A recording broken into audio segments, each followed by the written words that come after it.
I'd like to talk about isolation, about how I can hole up for days. And when that happens, it's uh-oh.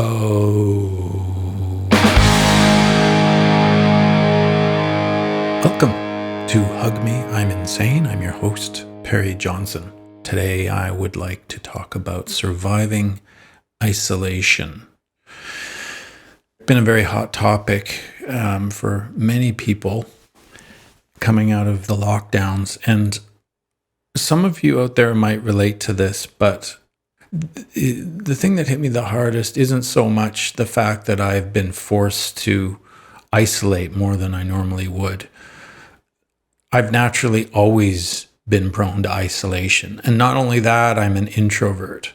So being told that I needed to stay home for me wasn't really as bad as it was for other people.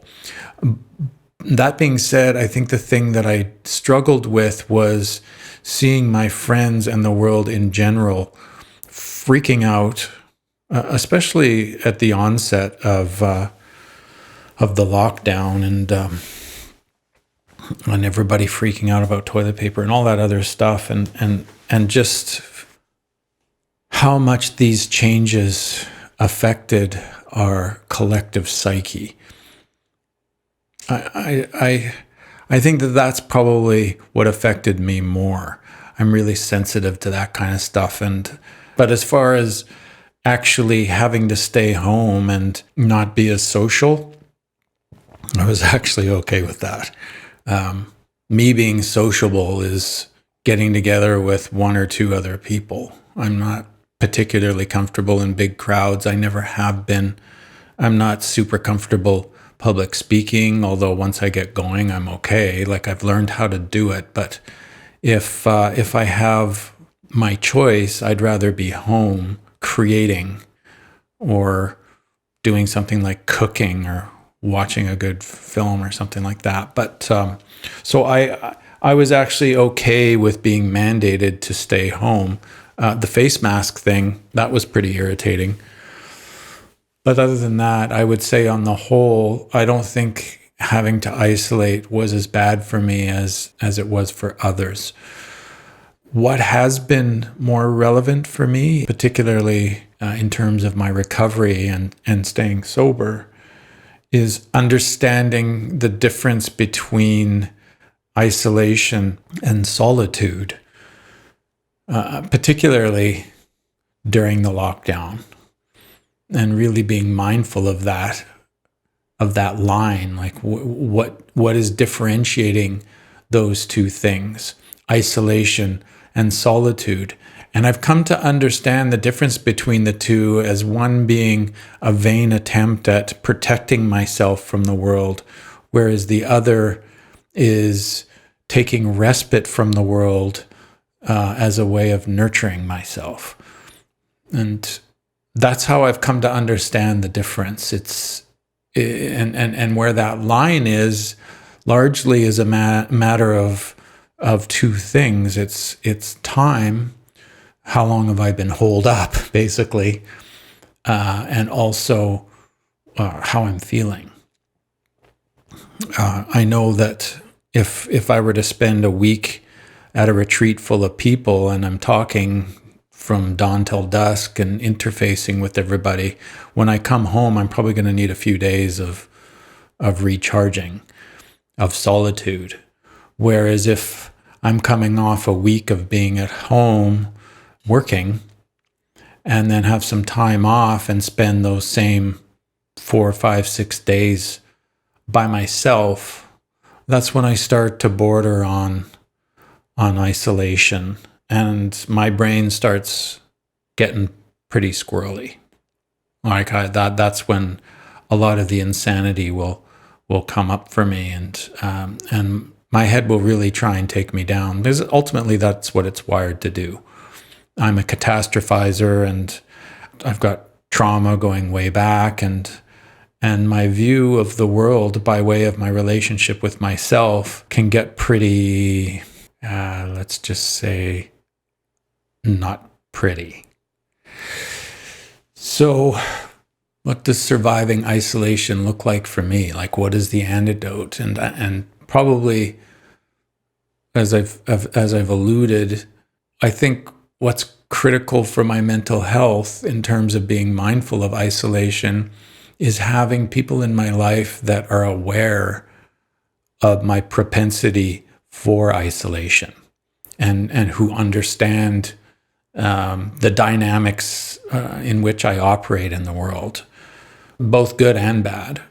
And for that to happen, that necessitates me understanding what those things are, which comes back to understanding the self and nurturing the self. And I think that that's a pretty scary proposition for many of us. I know that at times in doing my own inner work, I certainly don't want to have to look inwards because, I've got a lifetime of behavior and weird decision making that tells me that it'd probably be best to leave the lid on that, and who the hell knows what I was thinking, and let's just let sleeping dogs lie. But the fact of the matter is those processes continue.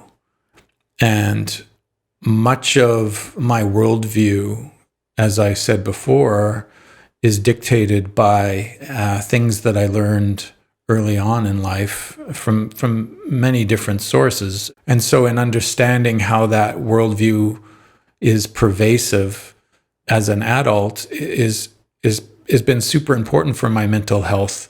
And it's only through fearlessly looking inwards and challenging some of those belief systems, not just going in and uncovering these things, but also an important part of that has been loving those parts of myself rather than wishing that I didn't have them, because that doesn't work, but instead understanding that that stuff is there for a reason and it's nobody's fault.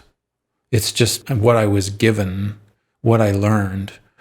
And my trauma is not my fault, but my recovery is my responsibility.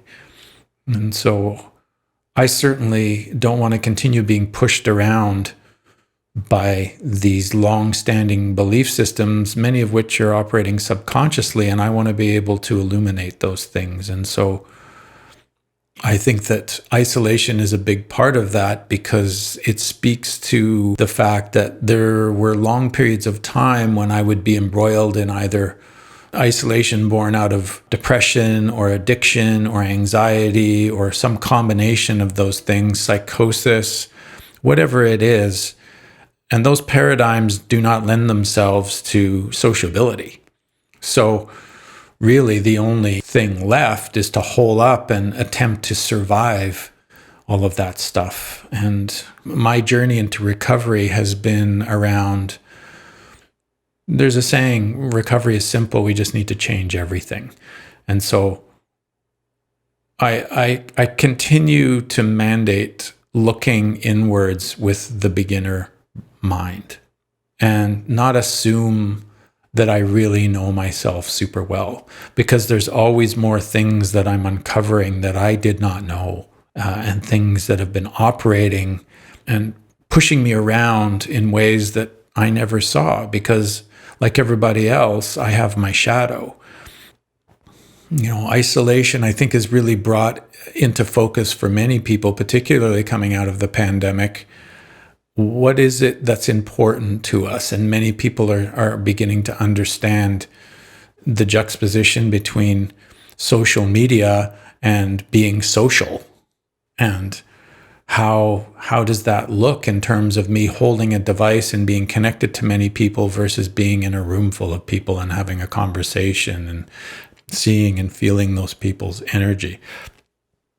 I know that the one does not replace the other. And there's a place for both. But I can't expect to say in my own life that I'm not isolated simply because I've been on a couple of Zoom calls. I mean, that certainly helps. But I need to get the hell out of the house and walk in nature, preferably with somebody that I know who knows me, and get out there and recharge by way of some earth energy, whether it's a park, a forest, even just going around in the neighborhood. I try and keep it simple, and I try not to overthink things, but I am super mindful of my propensity for isolation. And I know that it's okay for me to, like I say, indulge in some solitude. Not even indulge, evoke some solitude, but also understanding where the line is when I've holed up and things are starting to get weird. So that's what I have for today. Maybe that resonated with some of you. What do you guys think? I know it's been a hot topic for a lot of us. I've been putting a lot of thought to isolation in our modern society and where we've landed versus how we existed for thousands and thousands of years in the village. And when I come to understand that change, that fundamental change in how we exist, how we interact, how we communicate, how we love, how we work, how we play, especially when I consider how technology has impacted those things, I really begin to see how mental health plays a part in that stuff, and the rise of all of these mental health conditions, addiction just being one of them. Many people believe, and I'm one of them, that addiction is a byproduct of our modern society, and I know that a big part of my continued recovery and sobriety has been around staying connected. I'm going to talk a lot more about isolation in other episodes. I think I'm going to leave it there. Anyway, I'll see you guys soon. Thanks for listening.